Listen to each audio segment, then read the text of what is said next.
नमस्कार दोस्तों। हरियाणा विधानसभा चुनावों का ऐलान होते ही बीजेपी ने हरियाणा के अंदर नए प्रयोग करने शुरू कर दिए हैं और अगर यह प्रयोग हरियाणा की राजनीति के अंदर सफल रहते हैं तो इन्हें राष्ट्रीय स्तर पर भी लाया जा सकता है।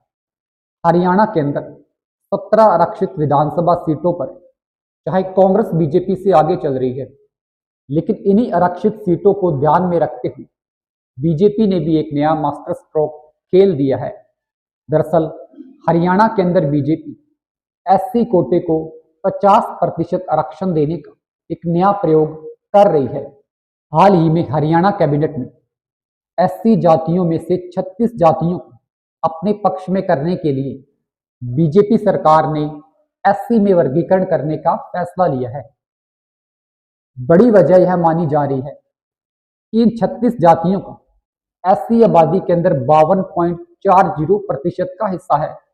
मतलब साफ है कि एससी आबादी का आधे से अधिक हिस्सा बीजेपी शायद अपने पक्ष में करना चाहती है और बीजेपी अगर हरियाणा के अंदर ऐसा करने में कामयाब हो जाती है तो पूरे देश के अंदर भी आने वाले समय में दलित वोट बैंक का बंटवारा किया जा सकता है। लेकिन हरियाणा के अंदर इसका क्या असर पड़ेगा? इसका सबसे बड़ा असर इनेलो और बसपा गठबंधन पर पड़ सकता है।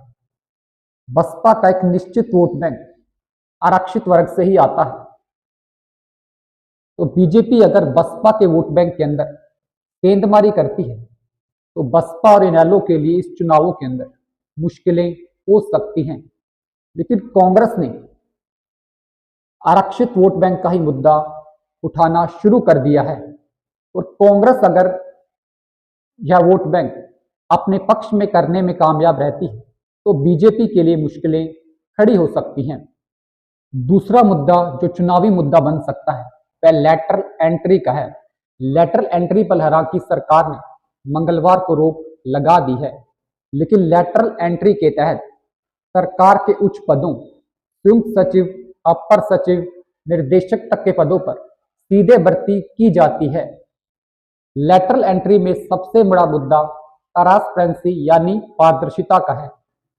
हाल ही में यूपीएससी ने 45 पदों पर नियुक्ति के लिए एक विज्ञापन जारी किया था, लेकिन इस बात की कितनी ज्यादा गारंटी है कि उस 45 पदों पर पारदर्शिता के आधार पर नौकरी दी जाएगी?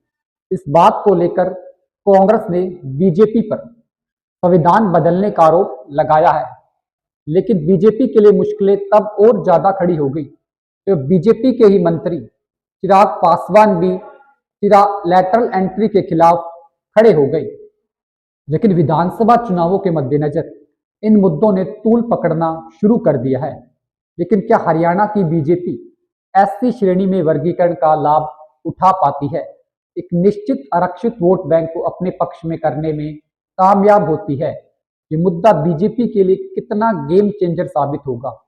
लेकिन क्या हरियाणा के अंदर कांग्रेस लेटरल एंट्री का मुद्दा उठाकर अपने 10 साल का वनवास खत्म कर पाती है, या क्षेत्रीय पार्टियां इन मुद्दों को कितनी सहजता के साथ उठाती हैं, यह तो वक्त बताएगा।